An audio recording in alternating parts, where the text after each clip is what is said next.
Allan Kardec, siempre con el deseo de participar con ustedes, siempre de demostrar esa unión que es lo que nos indica el espiritismo. El espiritismo nos indica que debemos de amarnos unos a los otros y que debemos de quitarnos esas diferencias que tenemos muchas veces por orgullo, por vanidad, y que no entendemos, no comprendemos todavía de qué quedamos o no quedamos. Todos somos hermanos. Hermanos porque somos hijos de un solo Creador del universo, y por ello Jesús recomendó querernos todos como hermanos. Hoy, hermanos, en la mañana vi un Facebook, en el Facebook vi algo que puso el hermano Balito. Hace 3 años, hermanos, yo estaba completamente enfermo, y también nuestros hermanos me fueron a visitar, gracias. Y yo no iba a venir, había pensado, porque no tenía esa fuerza para poder llegar acá, y había hecho, escribí algo para aportar acá. Y hoy, como dijo Chespirito, sin querer queriendo, abriendo el Facebook, me encontré con lo que Balito puso, donde me trajo, a pesar de todo, como yo estaba, me trajo Carizanda, y ella fue la que me leyó el pequeño mensaje que yo les había dado. Quiere decir esto, hermanos, de que nosotros, como ya se dijo acá, ¿quién no ha pasado por situaciones difíciles? Pero debemos de estar confiados en la ley divina del universo, en que todo depende de ella, no depende de nosotros. Una anécdota muy palpable que la he aceptado: me dio ese infarto, fui con el médico y después yo le estaba diciendo, al menos yo le preguntaba que qué debería yo hacer, porque yo estaba lo mismo. ¿Y qué fue lo que me dijo? Y es una realidad. Me dijo: mire, yo a usted no lo estoy curando, yo solo le estoy dando paliativos. ¿Y sabe quién lo puede curar? Es el canchito que está allá arriba, que es Dios. Lo felicité y le dije: hermano, ahora sí me atrevo a decirle hermano, porque es verdaderamente una realidad de la que usted me está diciendo. Usted como médico, usted como muy profesional que es, ¿se va a morir o no se va a morir? Sí, me dijo. Pues sí. ¿Cuándo? Nadie lo sabe. Solo la ley, que es por la cual estamos regidos. No me quiero extender, hermanos, solo quiero exhortar a nuestros hermanos que no sigan otros 20 años, sino que sean más. ¿Por qué? Porque la humanidad lo necesita. Y no solo la humanidad física, también nuestros hermanos espirituales. Si nos diéramos cuenta que aquí estamos pocos materialmente, pero si viéramos cuántos hermanitos necesitados que los traen nuestros guías, ellos son amor y los traen a escuchar. ¿Para qué? Para prepararse, como dijo la cátedra, para una nueva reencarnación. Así pues, hermanos, de que me siento muy agradecido con Dios, con ustedes y con la gran espiritualidad, que es el camino que nos lleva, que nos guía hacia nuestro progreso. Que sigan adelante. Muchas felicidades.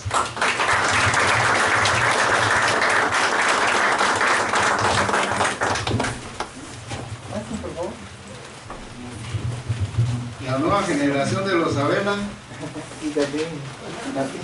Pasen, por favor.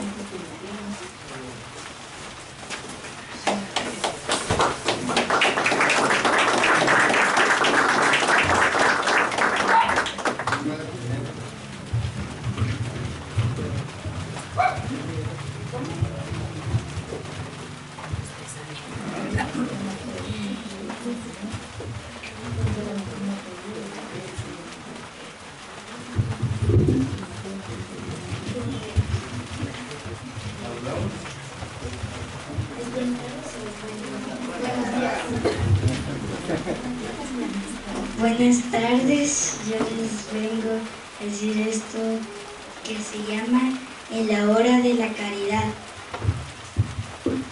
No te sustraerás al servicio de enmienda y no rechazarás las constreñidoras obligaciones de restaurar la realidad, más unge el corazón de blandura para corregir, bendiciendo y orientar, construyendo.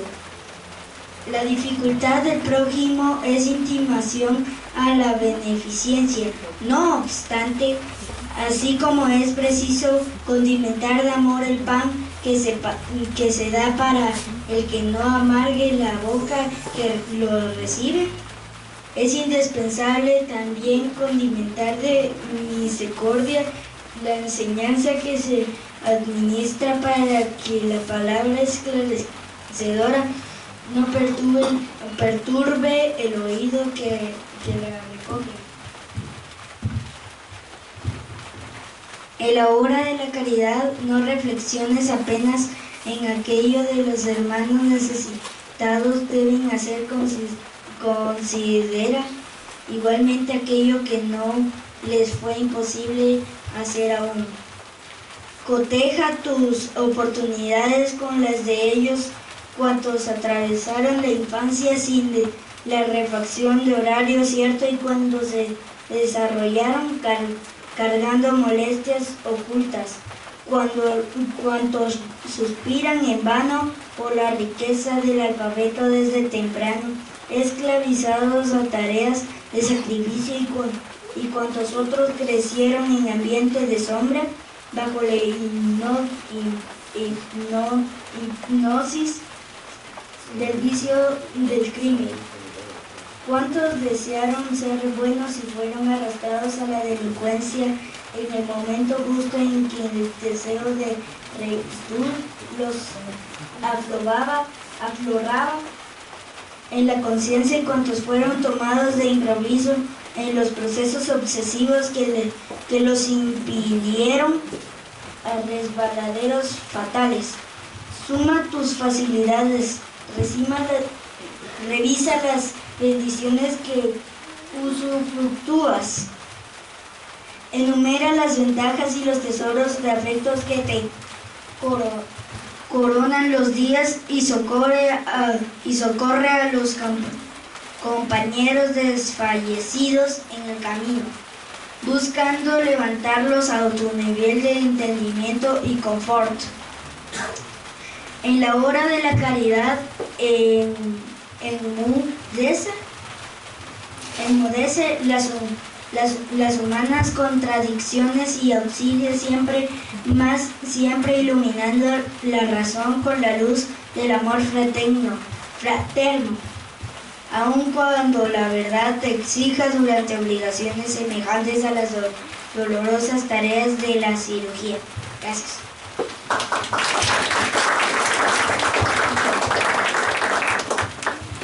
La lectura que me tocó a mí es en los dominios de la voz.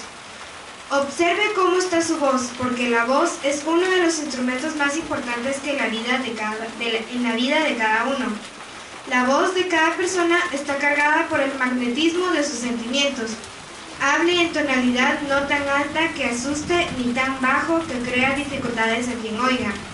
Es siempre aconsejable repetir con paciencia lo que ya fue dicho al interlocutor, cuando sea necesario, sin alterar el tono de voz, entendiendo que no todas las personas tienen audición impecable. A quien no disponga de facilidades para oír, nunca decirle frases como esta: ¿usted está sordo? ¿Usted quiere que yo grite? ¿Cuántas veces quiere usted que yo hable? O ya me cansé de repetir eso. La voz descontrolada por la cólera, en el fondo, es una agresión y la agresión jamás convence. Converse con serenidad y respeto, colocándose en el lugar de la persona que oye y educará sus manifestaciones verbales con más seguridad y provecho. En cualquier telefonema, recuerde que en el otro lado del hilo está alguien que necesita de su calma a fin de mantener la tranquilidad. Gracias.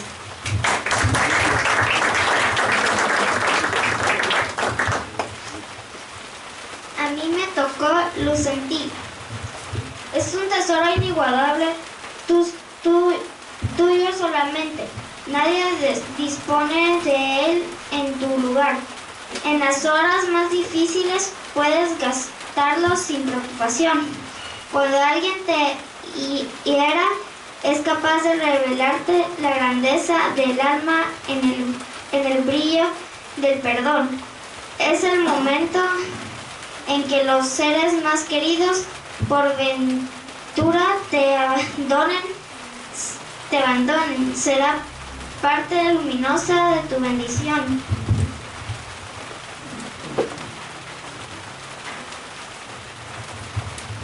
Ante los hermanos infelices es tu tarjeta de paz y simpatía. En las empresas que te hablen respecto a los propios intereses, se convierte en pasaporte para la adquisición de las ventajas que desees usufructar. En la relación común se transforma en la llave para la formación de amistades fieles. En la esencia es una inversión a tu propio favor que realizas sin el menor perjuicio. Ese tesoro es tu sonrisa, luz de Dios en ti mismo, que ninguna circunstancia puede extinguir y nadie consigue arrebatar.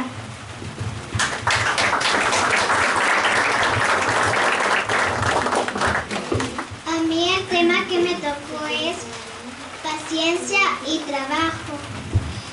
El auxilio se basa en la comunicación y toda comunicación a fin de expresarse. Ruega por camino. Eso se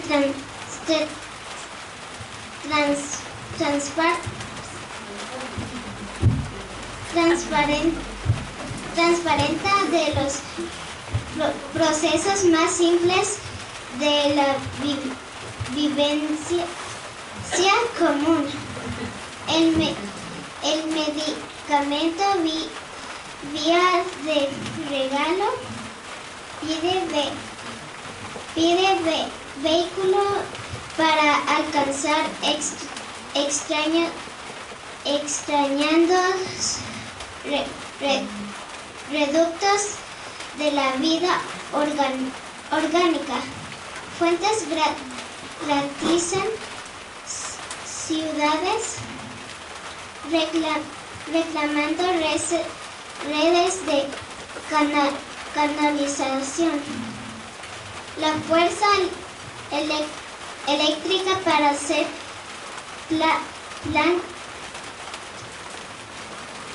palanca de actividad y progreso existen hilos transmisores y hasta el propio pensamiento materializado en el plato físico. Para alcanzar la mente ajena, necesita acomodarse en estructuras verbales.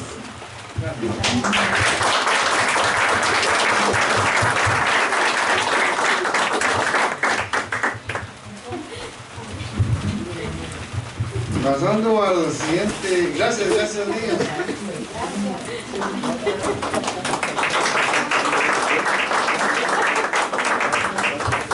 El señor Oscar Avela, con su tema la felicidad e infelicidad relativa.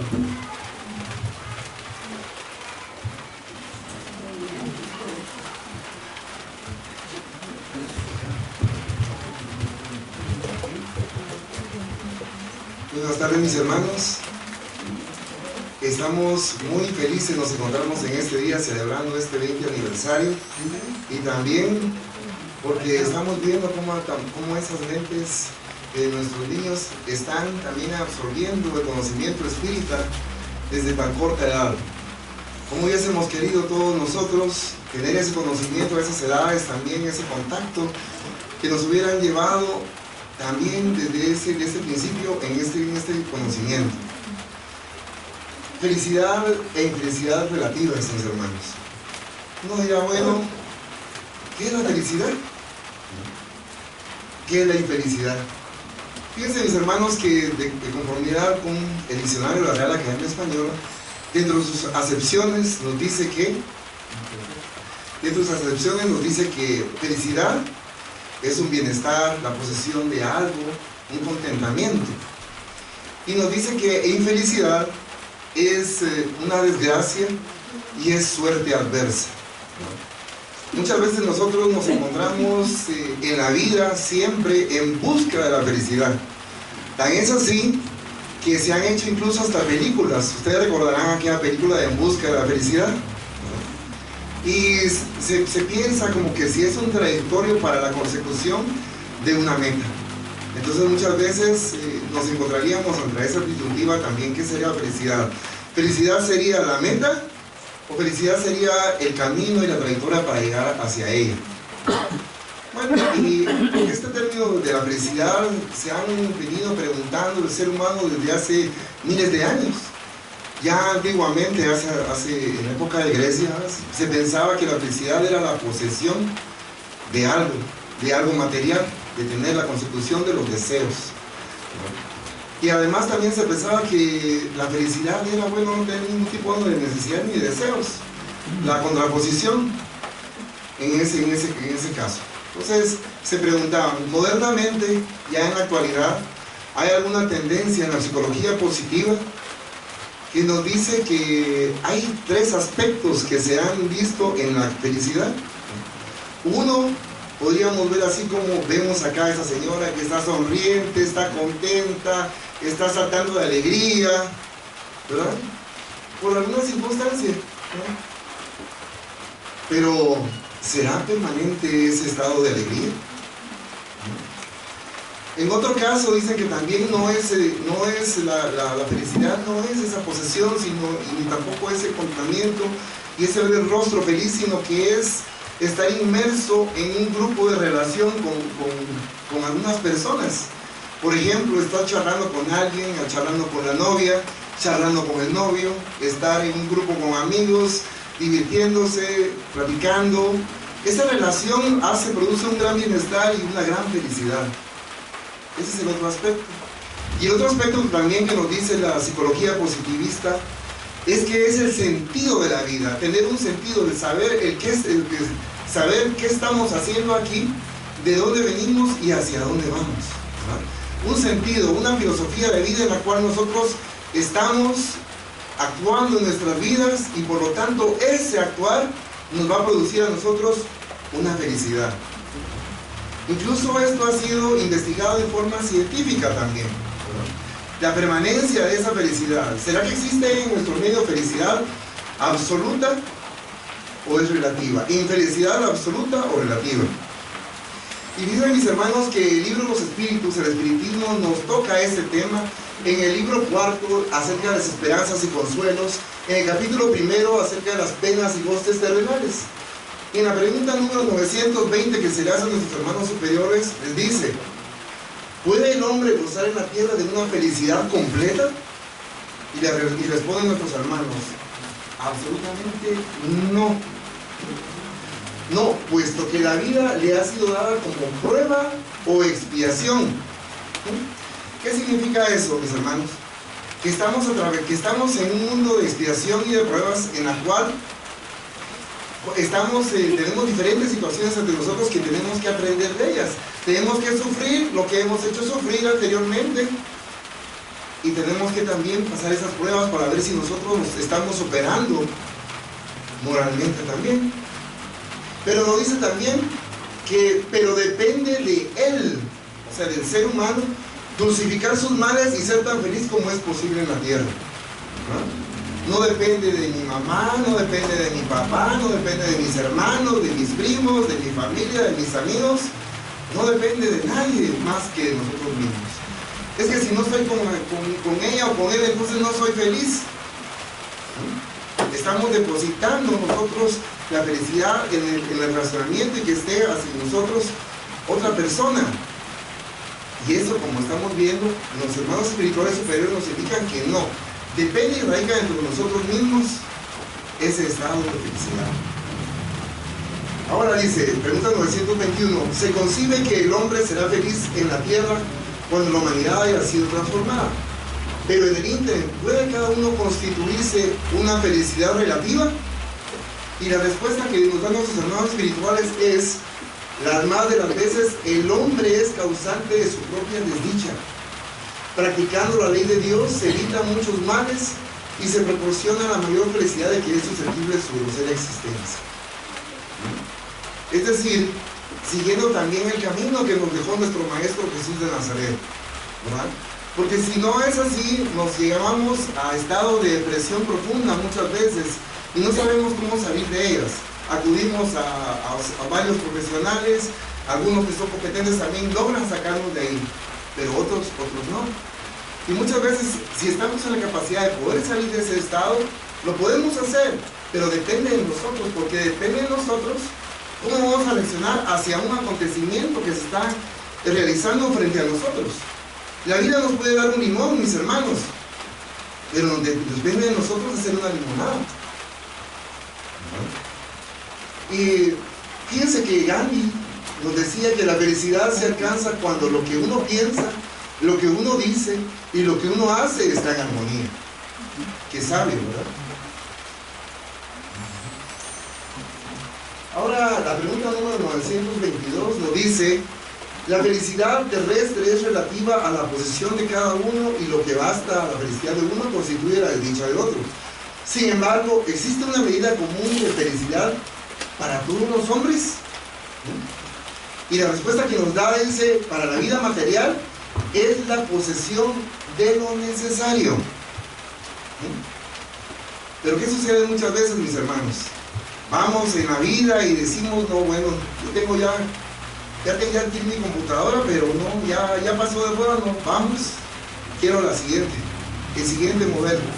Y así estamos yendo y cada vez que adquirimos ese computador, nos sentimos felices momentáneamente, pero no es una felicidad duradera. Y nos dice que para la vida moral la conciencia tranquila y la fe en porvenir es lo que nos da la felicidad. Si nosotros hacemos daño a nuestros hermanos, obviamente no nos vamos a sentir felices. Probablemente, tal vez, dicen muchas veces que la venganza es dulce, ¿verdad? Pero eso es totalmente alejado de la verdad, porque tal vez se sentirá una satisfacción momentánea, pero más adelante se va a sentir el remordimiento de lo que uno realiza con aquella persona que le ha hecho daño. Por lo tanto, esa conciencia, esa práctica del bien de uno, de conducirse la vida, le produce a uno ese bienestar, ese estado de felicidad, de saber que si el día de hoy en la noche el Padre Celestial nos llama a la vida espiritual, pues vamos a llegar contentos y no infelices, pensando en cómo va a ser, cómo deparará, como vienen diciendo nuestros hermanos, en el plano espiritual. La pregunta 923 nos dice, hay males que son independientes de la manera de actuar y que alcanzan al más culto de los hombres. ¿No existe algún medio de preservarse de ellos? Y la respuesta que nos dan, en ese caso debe resignarse y soportarlos sin murmurar si se quiere progresar. Pero ¿qué sucede muchas veces, mis hermanos? Están los problemas que tenemos y comenzamos, como dice, murmurar, estamos hablando entre dientes, sí, Dios mío, pero ¿por qué me tienes en esta posición? ¿Por qué estoy sufriendo tanto y mi vecino, aquel que se porta mal, se encuentra bien? No, pero ¿por qué si no es justo, si yo no le hago daño a nadie? ¿Pero por qué me pones en esta situación, Dios? ¿Verdad? Estamos murmurando, no estamos aceptando y no estamos conformándonos con lo que el Padre Celestial ha deparado en nosotros, porque Él sabe exactamente cuáles son las pruebas que nosotros tenemos que atravesar en la vida para poder progresar en el plano espiritual. Y nos dice, pero haya siempre consuelo de su conciencia que le da la esperanza de un futuro mejor si hace lo que es necesario para obtenerlo. La guía del espiritismo también y de otras religiones también. Siempre el camino recto es lo que nos dice. Y nos dice, el sabio para ser feliz mira siempre hacia abajo y nunca hacia arriba, a no ser para elevar su alma hacia el infinito. Porque ¿qué sucede, mis hermanos? Nosotros vemos hacia arriba y decimos, bueno, yo no tengo la casa de aquel mi hermano, no tengo tampoco su automóvil, no tengo sus posesiones, no tengo su puesto político, y entonces ya comenzamos a sentirnos mal nosotros, porque estamos viendo hacia arriba de quien tiene más y no estamos viendo hacia abajo de quien tiene menos. No estamos viendo a aquellos hermanos que viven en covaches, que viven en láminas, que probablemente no tienen en ese día algo para poder subsistir o comer, ¿verdad? Estamos viendo hacia arriba y nos dice que el sabio tiene que ver hacia abajo, tiene que ver a los que están en condiciones más difíciles que uno, para poder sentirse uno de una mejor manera.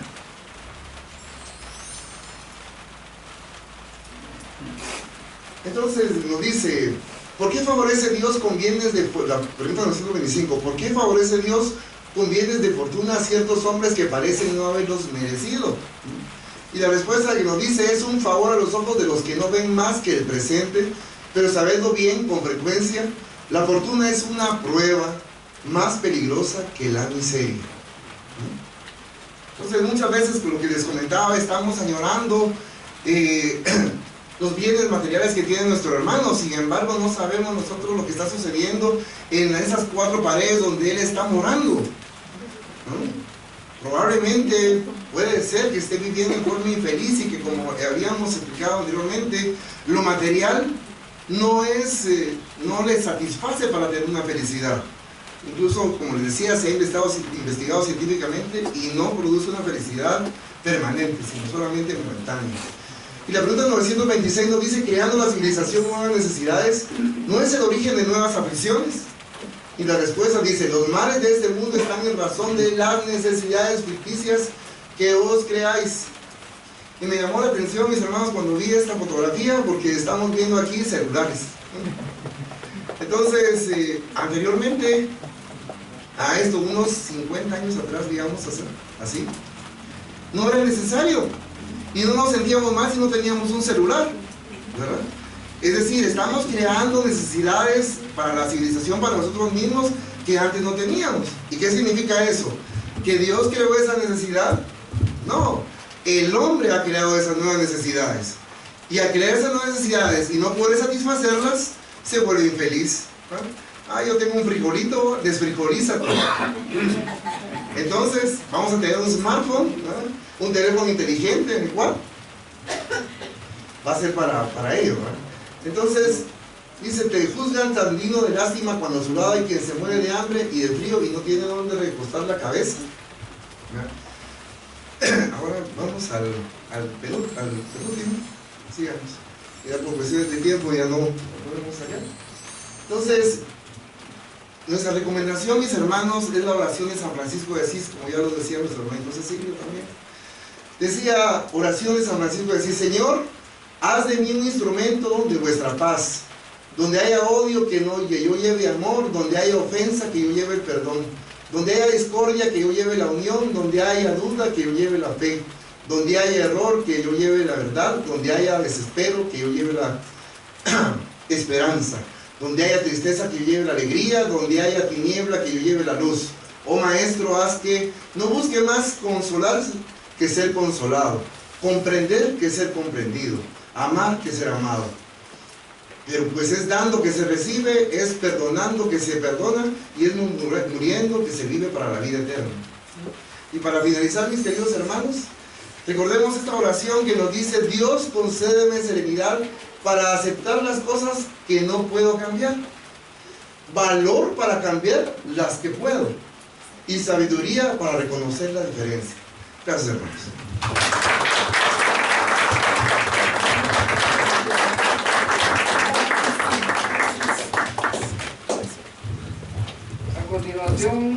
A continuación tenemos la participación del hermano Luis Alberto Martínez.